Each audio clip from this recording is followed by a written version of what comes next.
नमस्कार, घटना चक्र बुक वीडियो के इस शैक्षणिक मंच पर आपका स्वागत है।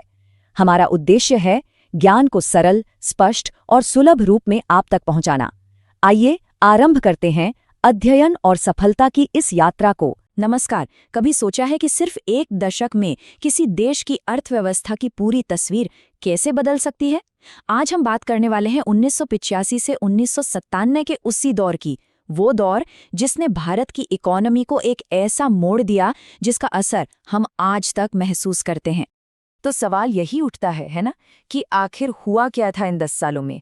कैसे भारत की अर्थव्यवस्था ने एक पूरी तरह से नई राह पकड़ ली? चलिए इसी को समझते हैं।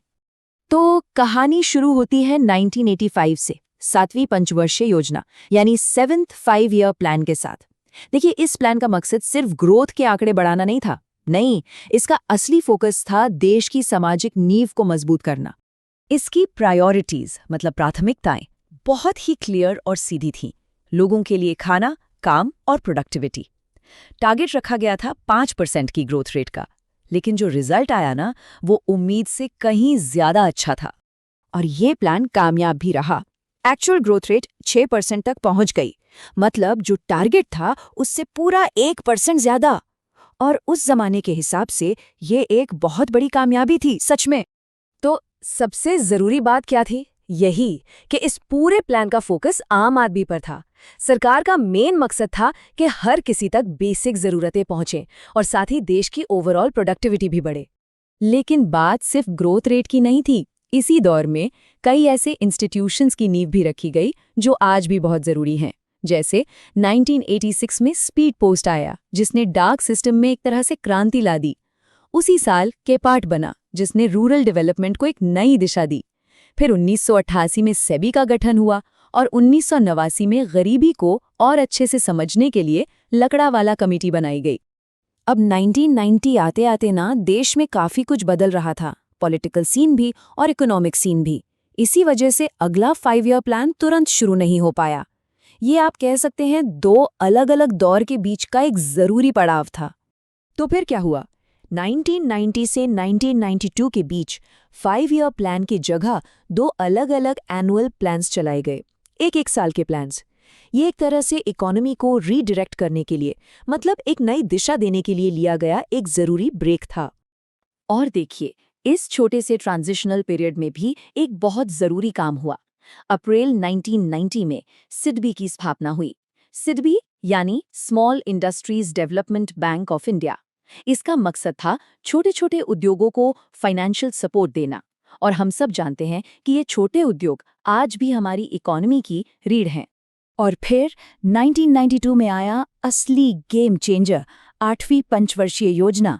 ये एक असली टर्निंग पॉइंट साबित हुई, जिसने भारत के लिए एक बिल्कुल नई इकोनॉमिक फिलॉसफी की शुरुआत की। ये जो प्लान था ना, ये जॉन डब्ल्यू मुलर मॉडल पर बेस्ड था। इसका सीधा सा मतलब था, लोगों में इन्वेस्ट करो। अब प्रायोरिटी पूरी तरह बदल चुकी थी। अब जोर था ह्यूमन रिसोर्स डेवलपमेंट पर, मतलब लोगों की एजुकेशन, हेल्थ और स्किल्स को बेहतर बनाने पर। और टारगेट भी बड़ा रखा गया था, 5.6% की ग्रोथ का।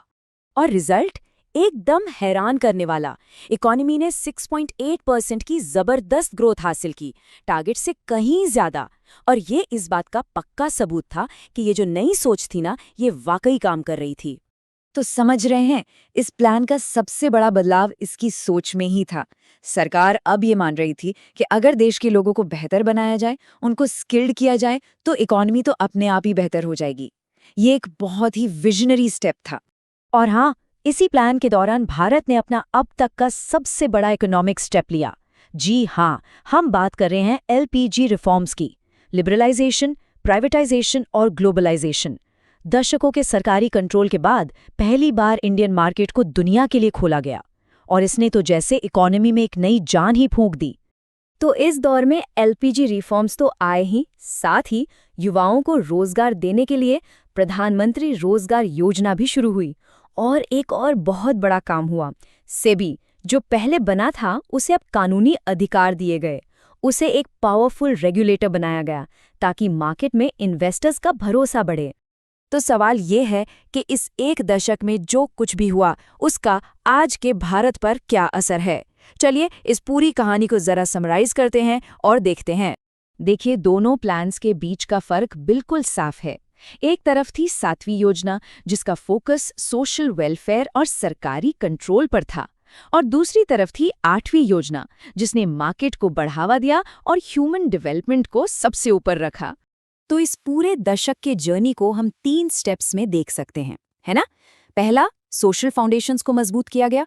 दूसरा, एक छोटा सा ब्रेक लिया गया चीजों को री-इवैल्यूएट करने के लिए।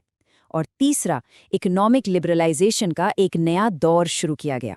और आज भी अगर हम देखें तो सेबी, सिडबी और कैपार्ड जैसे इंस्टीट्यूशंस हमारी इकोनॉमी और सोसाइटी में एक बहुत ज़रूरी रोल निभा रहे हैं, और इन सब की जड़ें इसी ट्रांसफॉर्मेटिव डेकेड में हैं।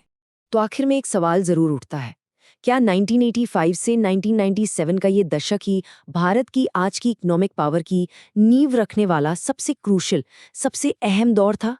इस पर सोचिएगा जरूर।